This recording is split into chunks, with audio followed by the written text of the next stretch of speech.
Old wives' tales. You're literally blocking yourself from the camera. Why would you do that? Old wives' tales. I had to push a button and start talking. Here we go. I'll press it for you. Here we go.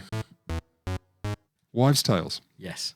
Now, for starters, before we dig in, is it okay to call them that anymore? Can you say old wives' tales? No, we don't. We don't. What's the replacement? Misinformation.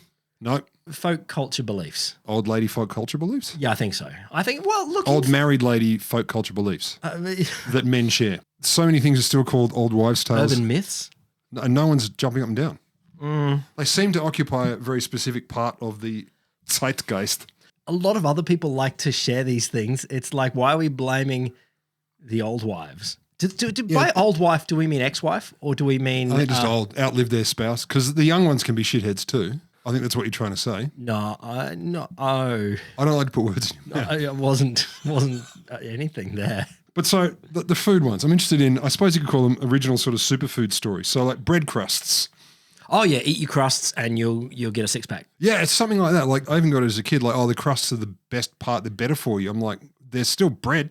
I always thought that was not better. It's just it's demonstrating that you've eaten the whole lot. No. It was like, oh no, you got to eat the crust, and you're like, I don't want to eat the crust. We're like, well, they're better for you than the rest of it. Like, I really deeply want one of those gym influencer types to go, all right, my diet now, just crusts, all crusts, all crusts. There's a little bit of the bread. I shit on this. I go to the bakery and I just go, give me some crusts. Yeah, Like, when I eat a muffin, I only want the bottom. But also there's that classic, it makes the crusts make your hair grow curly. And it's like, A, no, they don't, and B, I don't want curly hair. Well, some do. Yeah, but I don't. I'm not talking about whether others should. I'm just saying I don't. Okay, fine.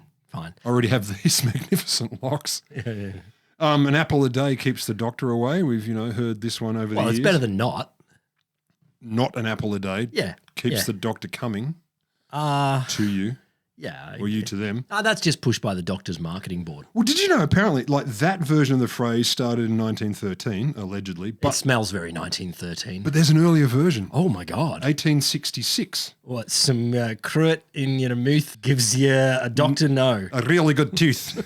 Cruet in your mouth gives a really good tooth. That's a good one. I love a cruet. It's a suet. No, it's eat an apple on going to bed and you'll keep the doctor from earning his bread.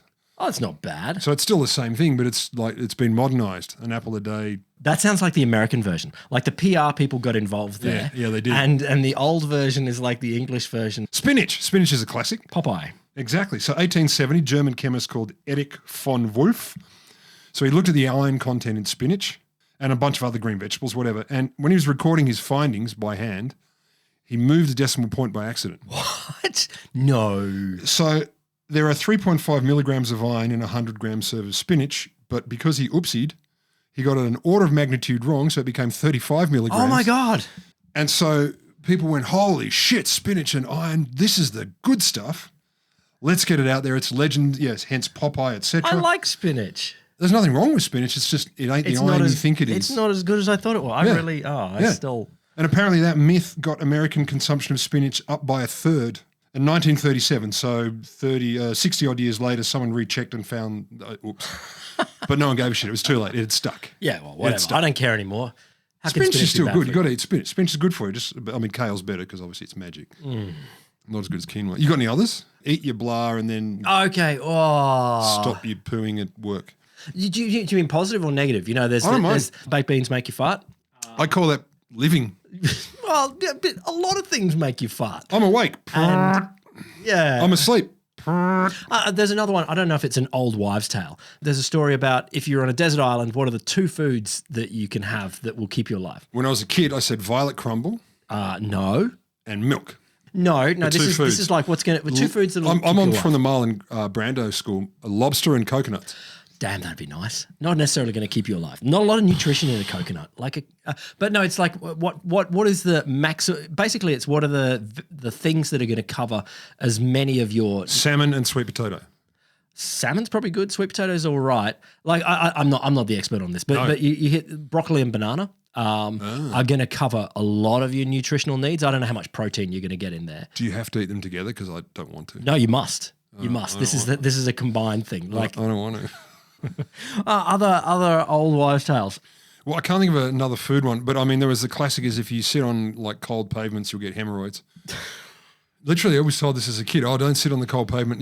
They call them piles. It's not true. The way you actually get hemorrhoids. Have you tested it? Have I ever gotten hemorrhoids? No. Have you done a good sit? Why don't you get a bunch of undergrads and say, can you sit on some cold pavement? And tell me what's going on with your date, the external part. We'll test this. I got one more. Yeah, what you got? Eat the carrots and you can see at night. This is exactly what we're going to talk about now. How is it that carrots became this magical food that could make you see in the dark?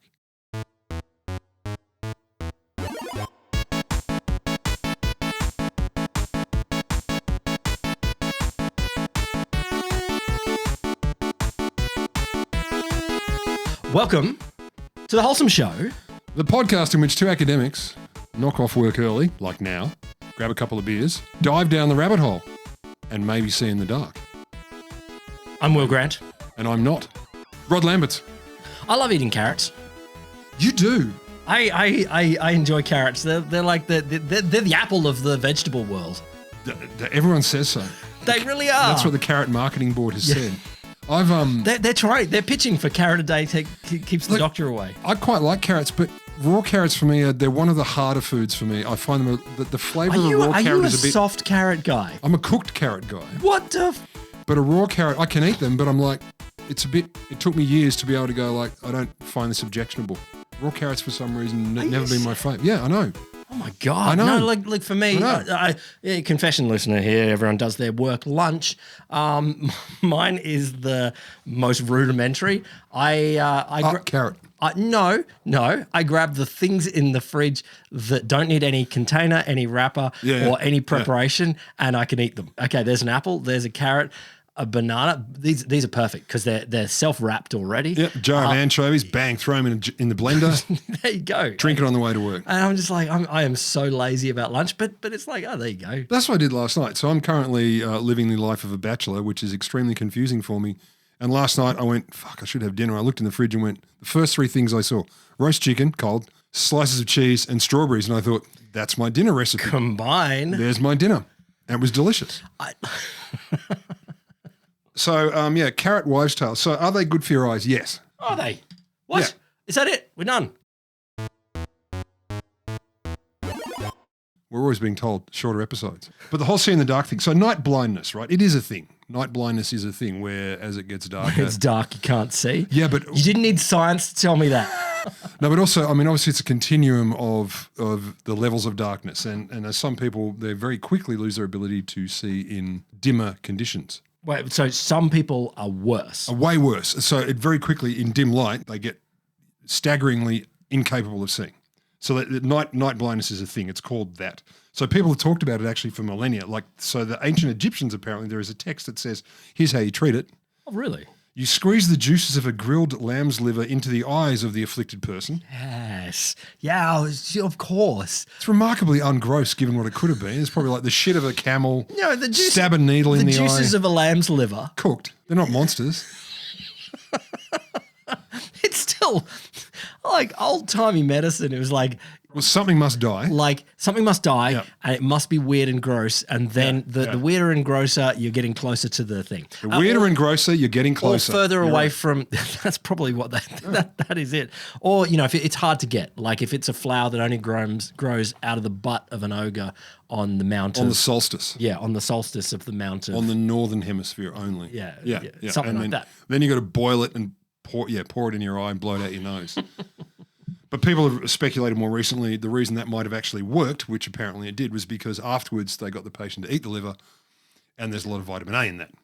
And vitamin A matters. So actual accidental science. Accidental medicine. I don't think there's a lot of science involved. Yeah, okay. Hang on, now eat it. Oh, it must be what I squirted in your eye. Well, there's an obvious conclusion. I do think there is like a Heston Blumenthal sort of molecular gastronomy where we should squirt things in their eye, then eat it and see how there's no ancient Egyptian medical remedies, a.k.a. the menu. He's clever, but not that clever. So carrots contain beta-carotene, which we use, our bodies synthesize into vitamin A. Yeah. And we need that to make, this is the science bit, my apologies, rhodopsin. What does that do? It's a photosensitive pigment in the retinal rods, bits of the eye, and it helps you see in dim light. Bottom line, helps you see in dim light. So it does? Yeah. Things that give you beta-carotene help. So if you have a vitamin A deficiency, you will develop night blindness or nyctalopia. Also, apparently, at least according to one source, your cornea, the clear bit on the front of the eye, if you don't get enough vitamin A, it can apparently actually go away. Oh. It can disappear your cornea. Anyway, we're not worried about that.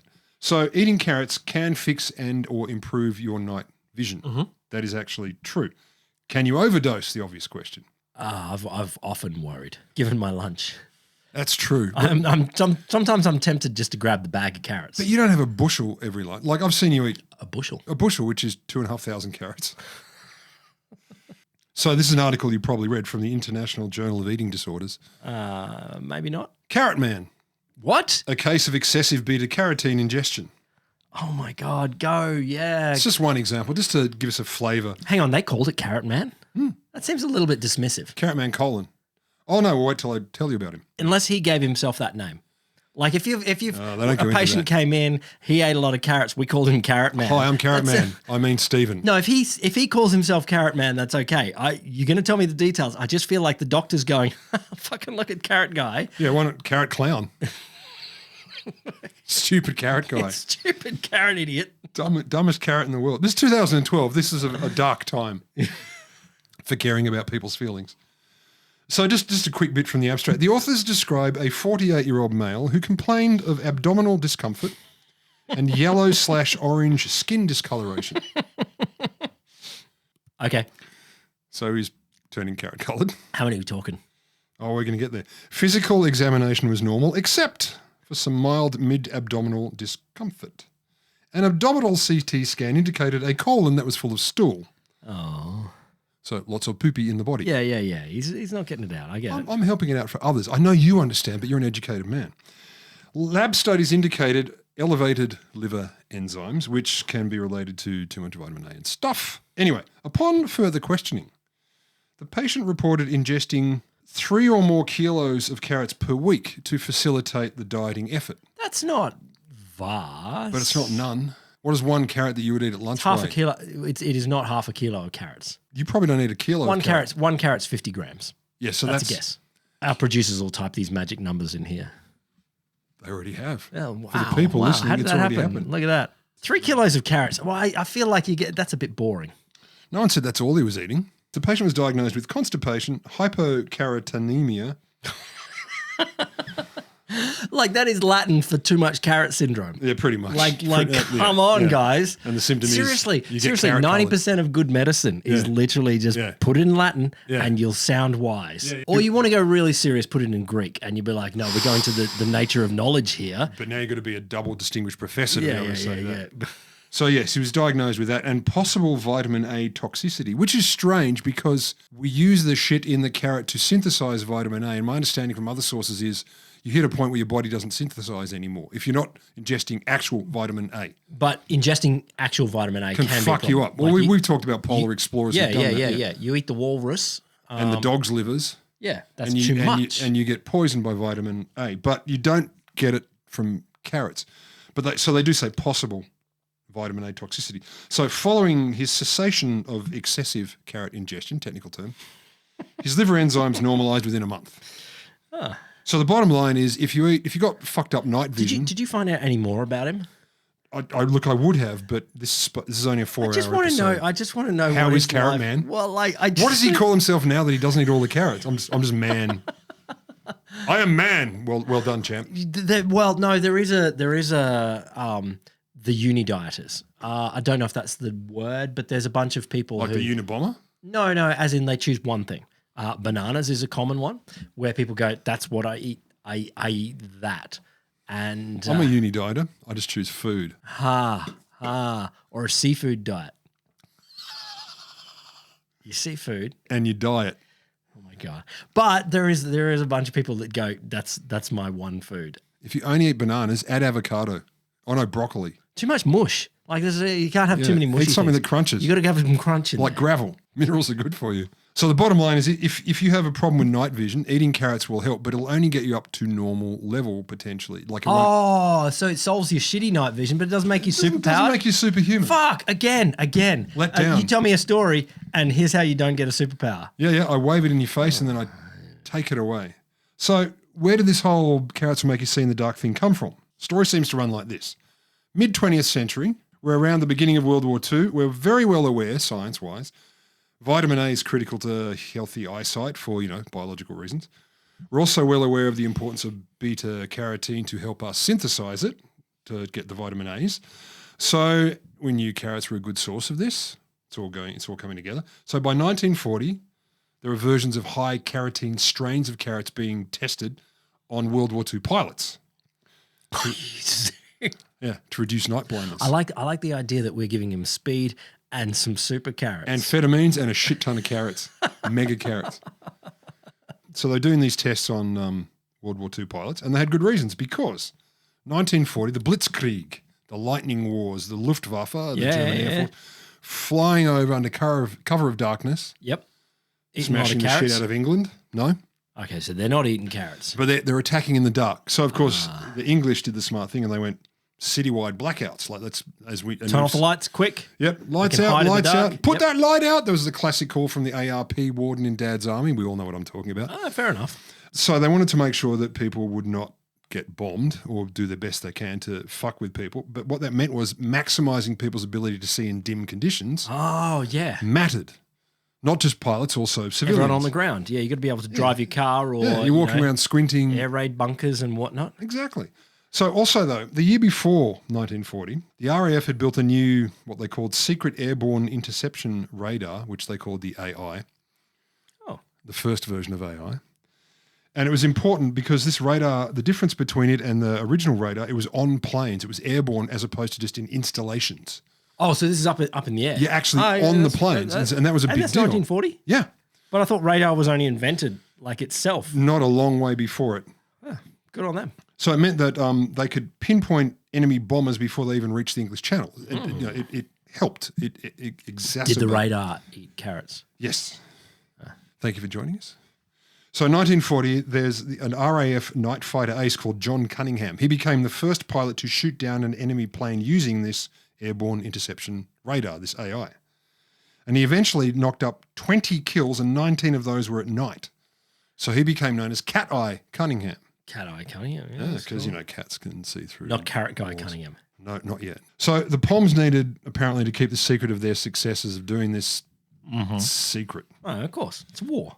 So the UK Ministry of Food, I didn't realise how much George Orwell's 1984 ministry titles really came from pretty much actual ministries. Mm-hmm. So the UK Ministry of Food, they said, do you know the reason the pilots were good at this? Carrots. They ate a shit ton of carrots. So hang on. So Cunningham's shooting down a lot and people might be going, oh, how good, why is Cunningham How is he so doing good? This at night? And they're like, it's carrots. Fuck, right, carrots. And you're going to say it's just because they wanted to spread the story? Well, they were like, we don't want them to know about the radar. So oh my God. Tell them it's carrots. That's awesome. So 1941, the next year, Lord Woolton, who was the Minister of Food, I know you knew that, but others didn't, he emphasised the call for self-sustainability in gardens. And this is the stuff I love. This is a food war, he says. Ah, sure. Every extra row of vegetables. All wars are food wars. All wars. Every extra row of vegetables in allotments saves shipping. The battle on the kitchen front cannot be won without help from the kitchen garden. Isn't an hour in the garden better than an hour in the food queue? Well, sure. So they launched and this is the thing I really love, the Dig for Victory campaign. Oh my God. I fucking love the Dig for Victory. So an aside, there's always going to be an aside. So a story. I first started my PhD and I was invited to new PhDs at the university. You met Kurt Cobain digging a carrot. He had nothing to do with it. He dug some carrots. How did you know I met Kurt Cobain? Many times. How did you know I actually knew him? Oh my God, listener. So I was at this welcome to the university, new PhD students, and there were different people coming up and giving us advice. And I'm sitting in this room, I look out the big windows. Plant carrots?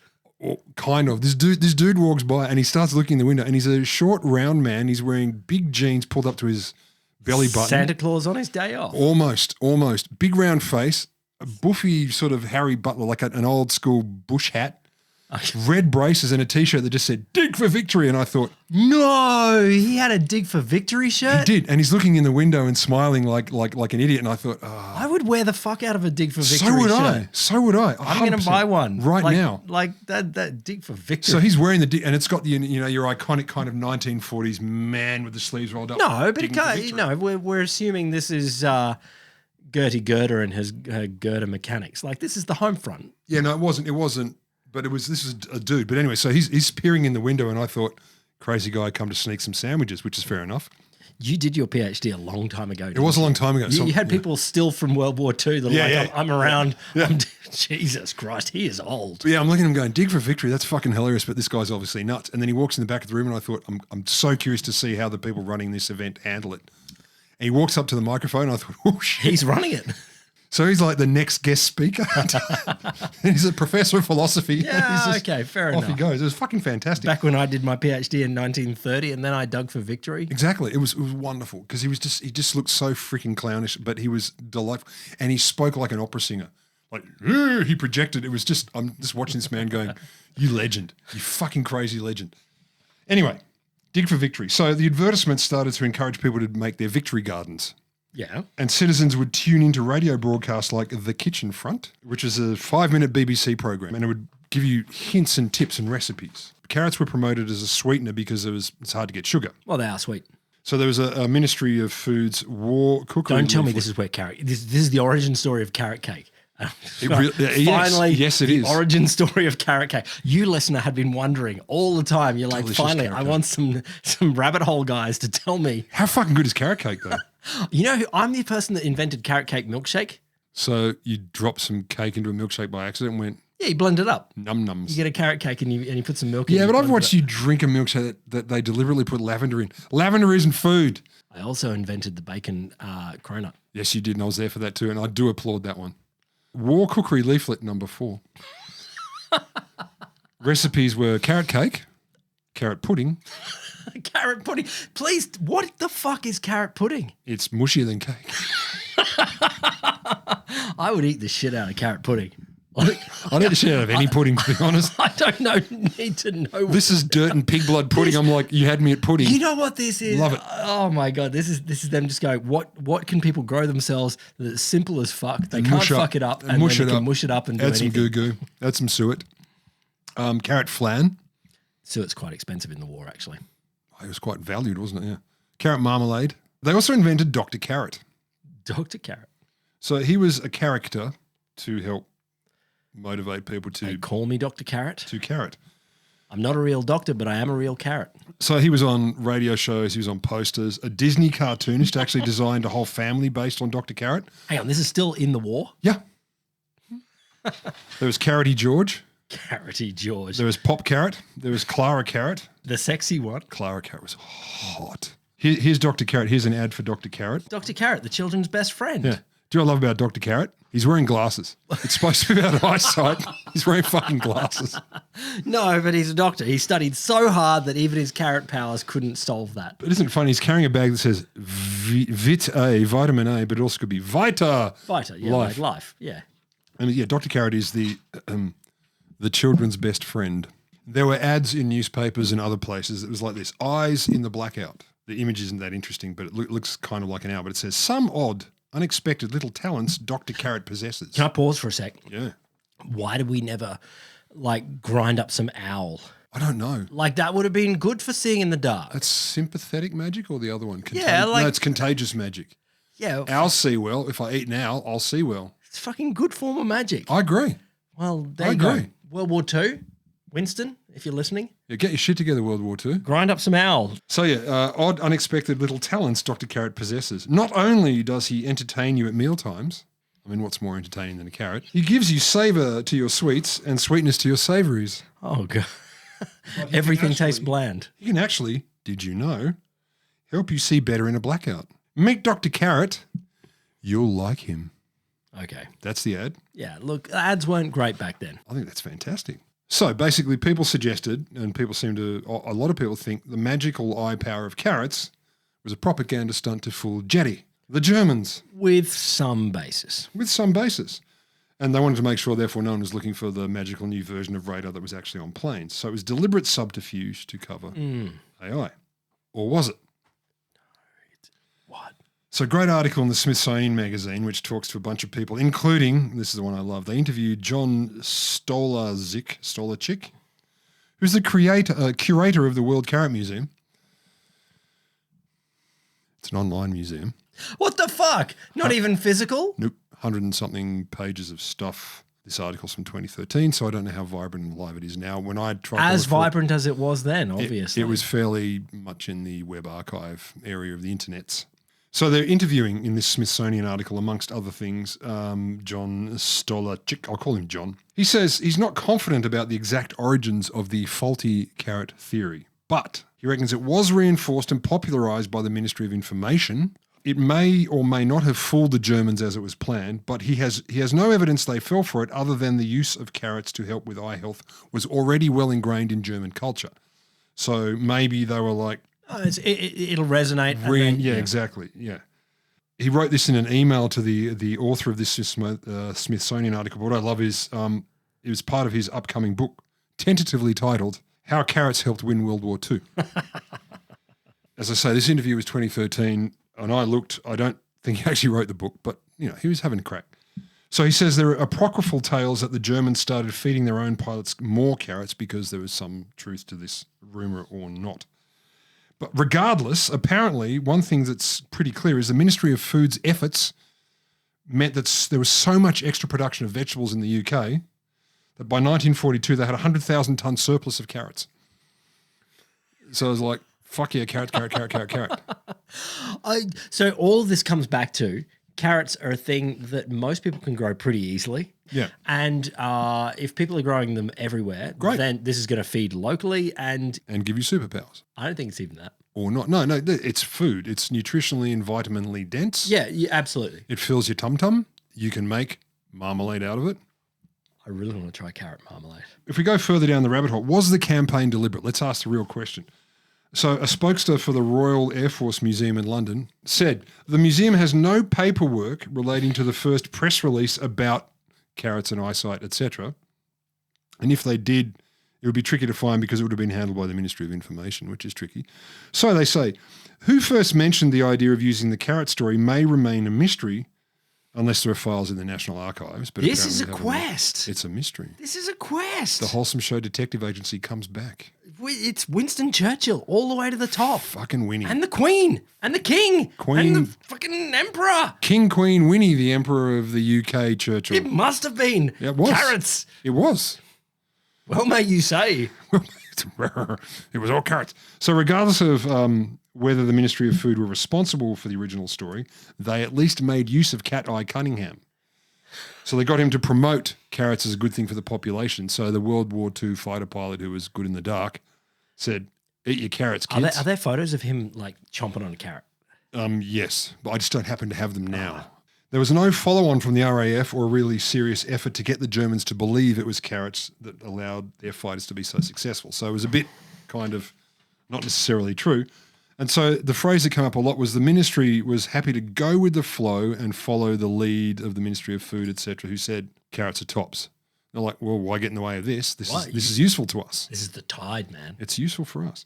Also, the German intelligence service was apparently well aware of ground-based radar, the installations that existed. And this is very clear that they say part of the evidence for that was during the Battle of Britain, they targeted radar installations. Okay. Which seems, it's interesting because like everyday people didn't really know about radar. Sure. So they knew their installations. They didn't know what they were. Secret as. Yes. They're like, there's a thing, it's military, stay away or you'll get beaten up or shot.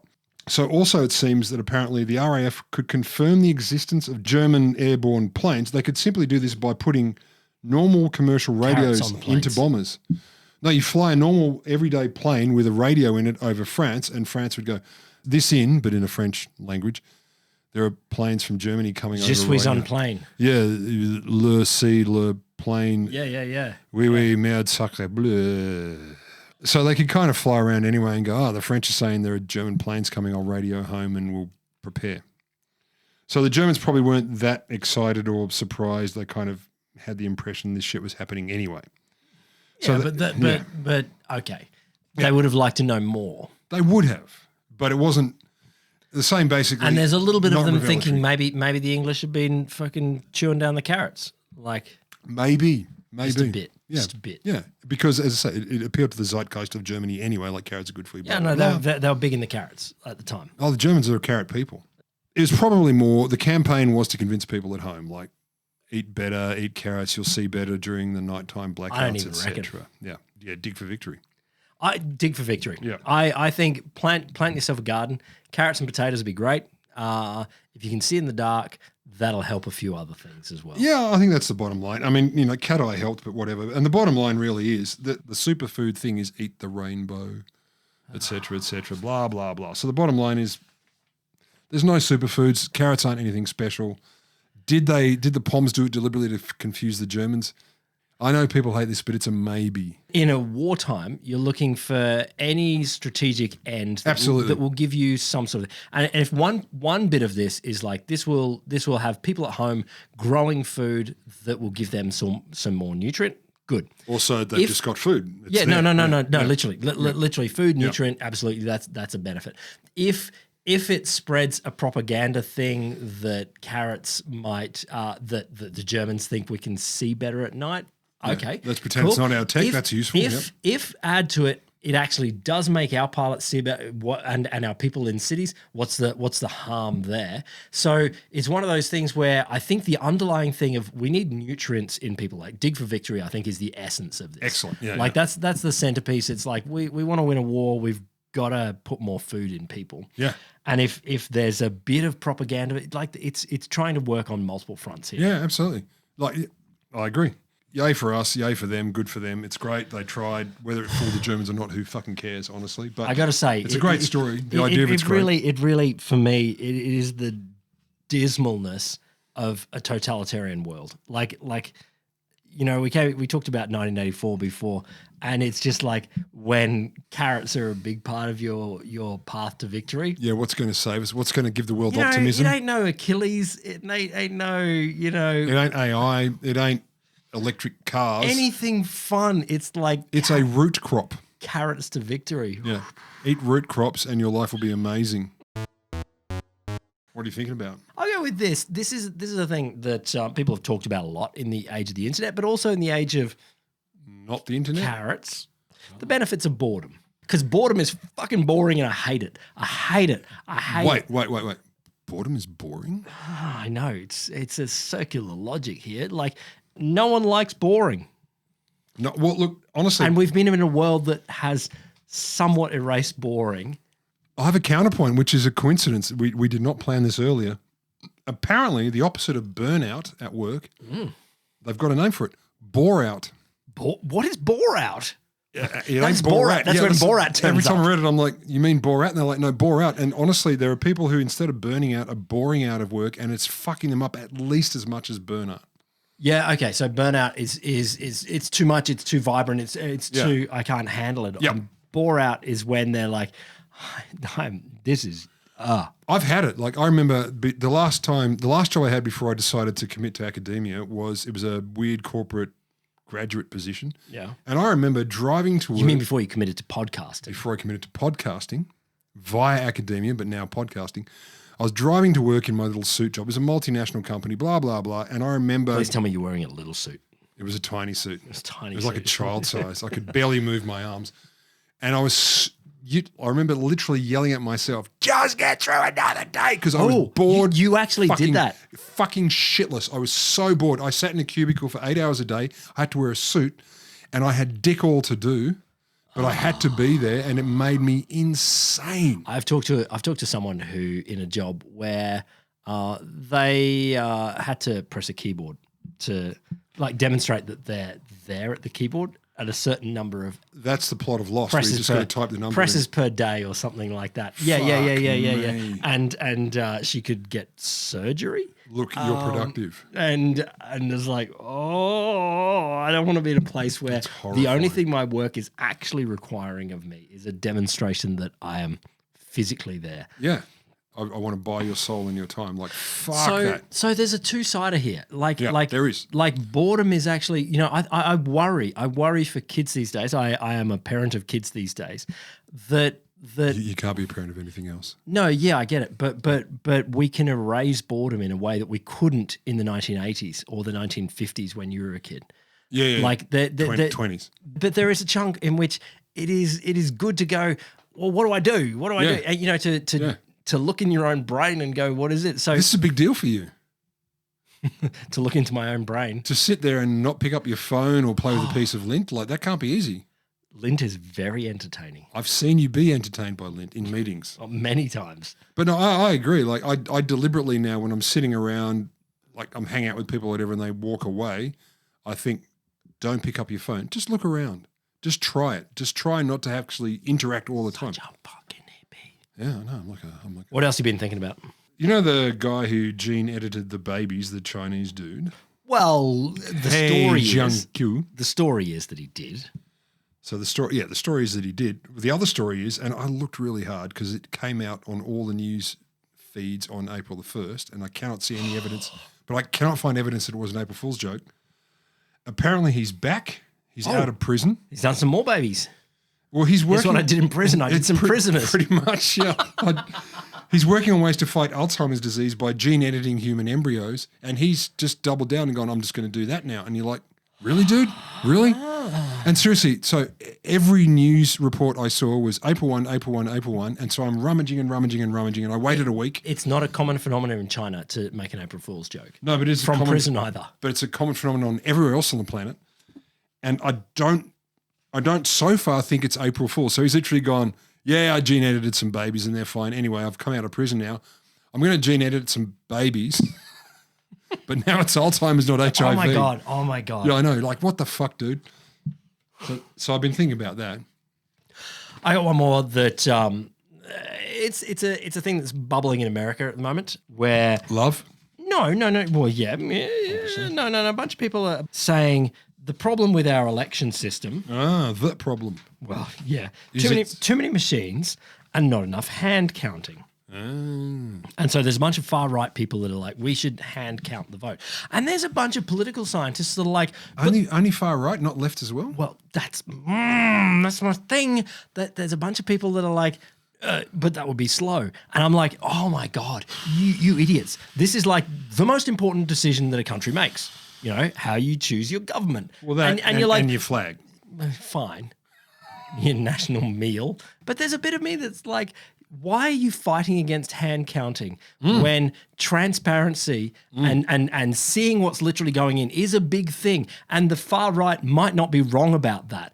And there's a bit of me that's like, you're like, but I want to know tonight. And you're like, you clown. Oh, you're impatient. You clown where you'll go, oh, it's more important to have it quickly when actually having faith and legitimacy of the outcome is more important. And I'm like, well, we come from a country where we hand count the fuck out of this thing, and we have. And by we, he means us personally. Well, no, actually, but there's people I know the people that do, and they live over there, and they live over there. Yeah. And there's a little bit of, you know, why are you letting machines do this when it's something that's so important? I agree. I'd take a hand job over a computer anytime.